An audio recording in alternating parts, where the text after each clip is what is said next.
Мен осы жерде әмбебап операторы болып жұмыс жасаймын.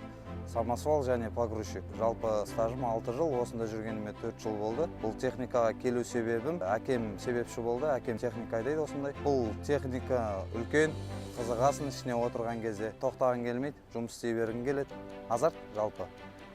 Өзімді шахтер санаймын. Я оператор «Универсал», 4 года на самосвале и 2 года на буровой установке. Свобода, адреналин, драйв. Ну и вообще это, наверное, призвание с детства. Я работаю оператором «Универсалом». Работаю уже 7 лет на самосвале. Мне с детства нравилась большая техника. Вообще увидел эту технику, и у меня было большое желание работать на такой технике. Да, я шахтер. Только работаю не в шахте, а в открытом карьере.